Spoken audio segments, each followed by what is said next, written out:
Good evening. Welcome to another episode of Real Kingsters. So tonight I want to come to you with a little bit of something different. I want to try a different style of education. And so I'm trying this whole slideshow thing. I apologize if my audio isn't good. If you see me looking over here, I'm looking at the control panel for the slideshow. So, like I said, if you see me looking over, I'm looking at the slideshow. So tonight, we're going to talk about the art and style of communication within BDSM.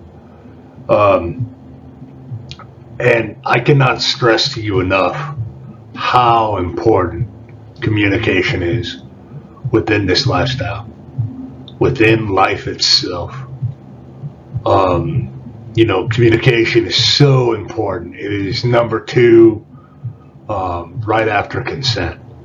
You need to learn consent, you need to learn communication, and you need to learn honesty, trust, respect. You need to learn this stuff. And most importantly, you need to have this stuff with yourself so that you can have them with others. That's a fundamental thing. These pillars or these concepts are there to help you better yourself, to help you better your partner, to help you better just your life in general. And it's super important that you have this with yourself before you can have them with others. So here we're going to talk about the importance of communication within in BDSM and kink. Understand the reason for improving communication and the consequences of effective communication. I apologize for my bubble being kind of in the way.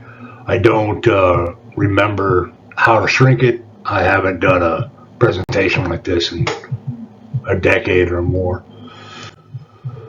So here we're going to talk about what communication is in the lifestyle. So communication transcends mere words. It encompasses our own body language, tone of voice, and even eye contact. And I want to highlight that. This is one of the reasons why the submissive action of looking down, and when you hold the pose of looking in your hands, that is, that's submissive action and a submissive pose. Communication is extremely important. I cannot stress this enough to you. So active listening and active speaking involves setting aside distracting thoughts and concentrating fully on the speaker without reflecting or reacting emotionally or formulating your own responses in your mind.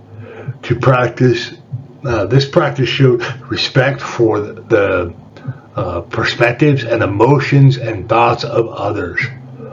This is a key aspect. A lot of people cannot do this.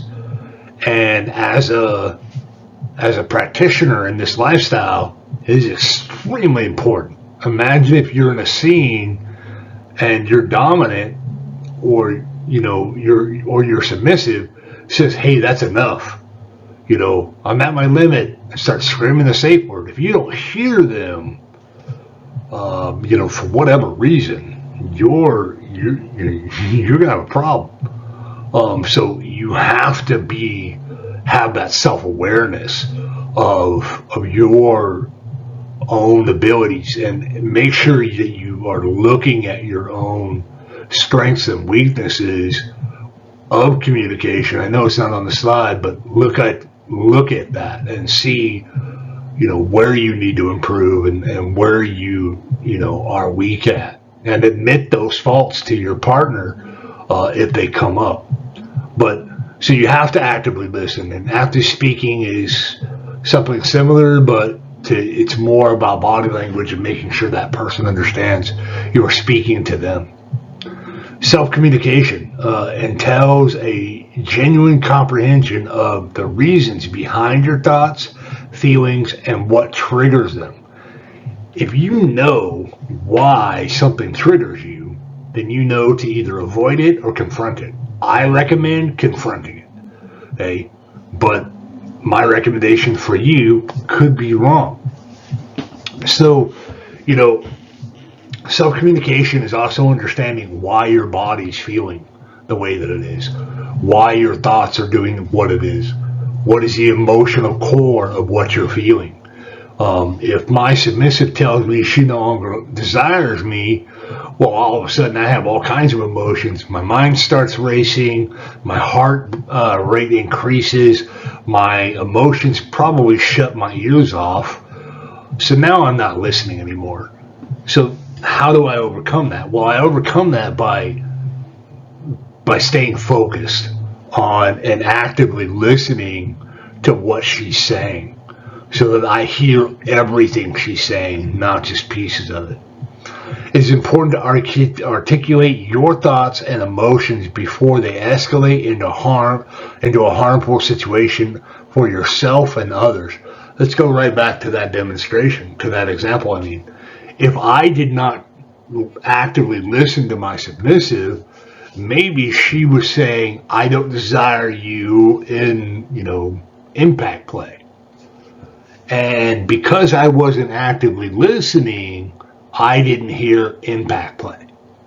Now all of a sudden my feelings are hurt, my thoughts are racing, my heart is pounding, I'm dazed, I'm confused, I don't know what's going on.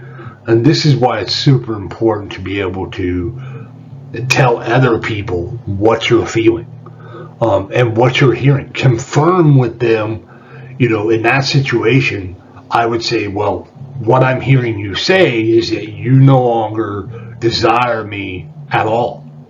And then I would be quiet and then allow them to correct me or confirm what they have said.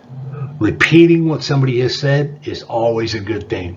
And so are questions. If you're a submissive out there, remember, questions are good. If you're a dominant, you should always allow questions. Don't get angry at your submissive for trying to clarify that communication and understand exactly what it is you're talking about. And that goes right back into this one. In BDSM, open and honest communication ensures all interactions are consensual, safe, and fulfilling. Speaking up about your feelings and boundaries before situations escalates is key to maintaining trust, consent, and respect. I know I had a consent there, but I forgot to type it in. So that open communication is the key. Yes, I am aware kink is different for everybody, and everybody does it differently. And if you have a speech protocol, then you may have a trouble articulating that. But a good dominant, even if you have a speech protocol of silence, he or she is going to allow you a free space where you can scream, yell, cuss, do whatever it is you want, or at least they should, because that is the only way you can articulate and maintain open and honest communication. Some dominants have it where it's only at a certain period of time in the day, or sometimes it's only during a punishment, or sometimes it's only during whatever, however they set it up, or however you negotiate and you agree to that. Remember, negotiation is key in this lifestyle, and you cannot negotiate if you cannot express yourself, and that is communication. Communication is super important in this lifestyle. I cannot say that enough. So I know for some reason my slideshow is not popping up all the way. So this should say the reasons for improving communication. Improving communication enhances safety, trust, and connection. And let's really dive on that. I mean, it really strengthens that bond. It strengthens that trust between partners. It reduces the risk of physical, mental, and emotional harm. It makes you feel safe. It makes you build trust. It makes you more willing to communicate your kinks and your and other things that you desire in a relationship. I'm sorry my slideshow is kind of malfunctioning here. I may actually have to go back and kind of fix it.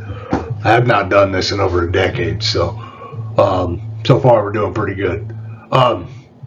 It also enhances, if you improve your communication, it will enhance your emotional state, it'll deepen your emotional connection. It will make you want to connect. It'll make you want to open up. And, especially if that communication is non-judgmental, which it should be. All communication in this lifestyle should be non-judgmental. It doesn't matter what is said. If your partner is into, I don't know, something, off the wall that society is like, no, you shouldn't do that. And it's not your kink, then you should tell them that in the vetting process. Say, hey, look, that's not really, something I'm into. It takes a while to build that level of trust, but it's not something I'm really into. So, I think I'm just not, that's not really me. That's not my kink. I don't have anything like that. But maybe you guys can figure something else. It might be wearing a diaper. It might be, there's a variety of different things. But whatever it is, it should be non-judgmental. Again, and this is one's really, really what we were just talking about right here. Improving your communication, improve seeing quality, and the exploration of this lifestyle, of your partner, and of yourself.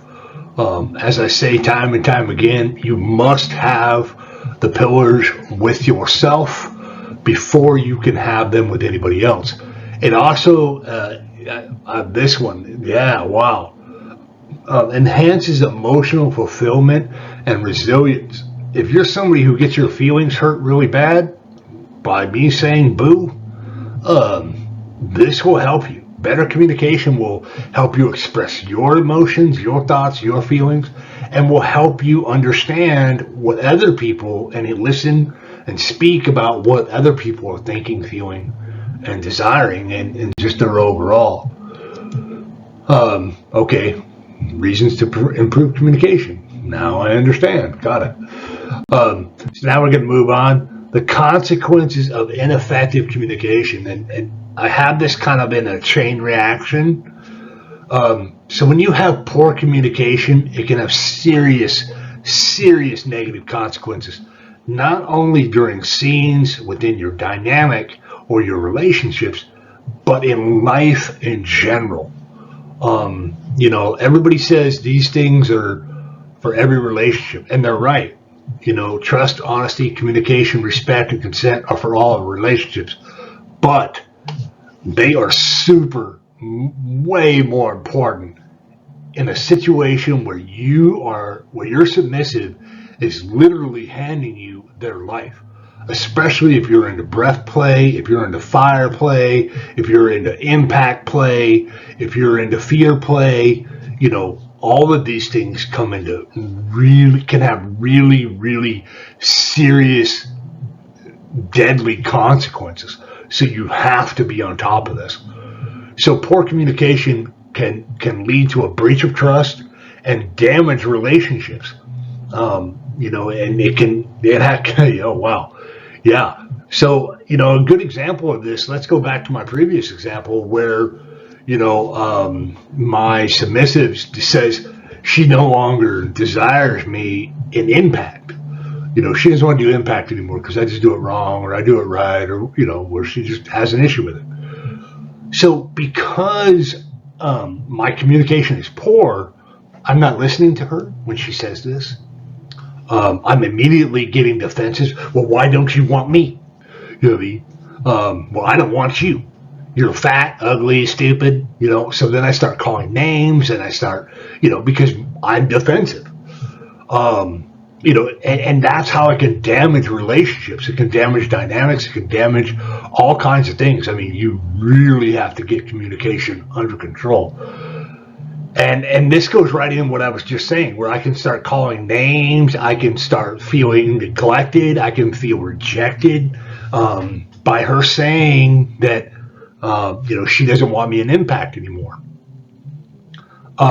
When that's not what I heard she doesn't desire me anymore, and that miscommunication, that poor communication style of me, now all of a sudden reflects extremely bad in my relationship, because now I may be angry, I may be hurt, I may be feeling rejected, I may be feeling, just all kinds into myself, and because I'm not expressing those emotions, she didn't know, or he didn't know. So again, you have to be able to connect with yourself and be able to really, really push out what you're thinking, what you're feeling, and connect with other people in a communicative way. It increased the risk of physical or psychological or emotional harm. I know emotional isn't on there, but it is absolutely true. If you're submissive, if you're not doing check-ins with your submissive, say impact play or say fire play, okay, and which if you're not doing check-ins with your submissives with fire play, well, what can happen? They can get burned, they can get serious injuries, they can suffer, psychological trauma. Now all of a sudden they're feeling that you're not, as a dominant, I'm talking on the dominant side, you don't care about them, and so, I mean, there's all kinds of consequences to negative or to ineffective communication. So a breakdown of the dynamic and unmet expectations. If you're not, if you're submissive and your dominant is, and you say you're doing impact play, and your dominant is striking you incorrectly, and we have a video on this. We'll say your dominant's using a paddle or a flat surface, and they're striking on that single contact point, okay, and you don't say ow, well, that's a problem. Or say they're, it's just, you're just not feeling, when he's like, are you good? And he does a check-in and you're like, yeah, did you strike me? Then you need to be able to communicate that, because this way here, your expectations and the dominant's expectations are both met. You have to really work on that. And here's something I really want to touch on. If you are not communicating if you're not communicating all of this stuff, if you're not communicating your thoughts, your feelings, your emotions, if you're not communicating your desires, your kinks, your expectations, your desires, your fantasies, if you're not doing all of that, this is what's going to happen. You're going to have misunderstandings and unresolved conflicts. Never let a conflict go unresolved. When there's a punishment, we have videos on proper punishments. When there's a conflict or a punishment that's handed out, when that punishment is opened, explained, comments, questions, or concerns, the punishment is executed, comments, questions, and concerns about that punishment, and then it's closed. Once it's closed, it's done. Do not speak about it negatively. Don't talk about it in a negative way. Don't bring up accusations about it. Don't point the finger about it. Leave it dead. You have to let go of that resentment. You have to let go of any anger you have with it. And if you do not, you will have unresolved conflicts. And your dynamic is going to slowly die. Okay? It just is. Okay? And, this is where open communication is so important. You want to save your dynamic, you had better learn to communicate. So here we have consequences of effective communication. And, and I really want to highlight this. This is a super, super important thing. And I'm hoping that you guys are following along and you're with me. I know it's kind of long. So, good communication leads to safety, satisfaction, deeper connections. When you have those deeper connections, they automatically connect to strengthened trust, strengthened intimacy, strengthened mental, emotional, and physical safety. You have just this chain reaction that happens. It ensures consent and safety in all activities. It fosters that trust. There's two different types of trust in life, and just when you're involved in lifestyle. There's lifestyle trust, and then there's just regular, here's my purse kind of trust. Go to the store. Lifestyle trust means that you trust that person. You're putting your life in that person's hands. You're putting your heart, your mind, your body in that person's hands. It fosters a deeper emotional fulfillment, which is huge for females. Female submissives, they absolutely need this. Absolutely. Allows for creative and safe exploration of new kinks. Absolutely. This goes right back to the non-judgmental. If you are able to touch this, if you're able to connect with this, you're going to have a better kink experience. You're going to have a better dynamic. You're going to have a better relationship. Everything will just be better. You're going to find that arguments, fights, struggles, all this conflict in your relationship just goes right out the window. You don't have that problem anymore. Enhances problem solving and resilience in relationships. This enhances problem solving. This is where a lot of couples run into it, and a lot of dominants make this mistake. They say, I'm the dominant, that's it. And that's fine. I do that myself. But I first allow that open, honest communication. If my submissive has an issue, she doesn't have a speech protocol. So she can come to me and say, look, I don't like A, B, and C. Can we work on this? Or, hey, I'm having this problem with something that, Jim is doing. Can you help me solve this? And when it comes right down to it, when I speak on a situation, when I make a decision, that's it. There is no more discussion about it. That is just it. And if my submissive doesn't like it, I love her, but she can go cry in a corner. And if she really has a problem with it, like a serious, deep problem with it, we will pause that and we'll come back around to that later on. Even if I've spoken on it, which doesn't really happen often. Usually it's done. But if she has a real problem with something I've spoken on, I do allow her to revisit that in a week or two to be able to get out any of that unresolved conflict that was, or unresolved emotion, thoughts, feelings, or emotions she was having prior. So all of that comes to this conclusion. When you learn proper communication and you learn effective communication, you will have a healthy, fulfilling BDSM and kink dynamic.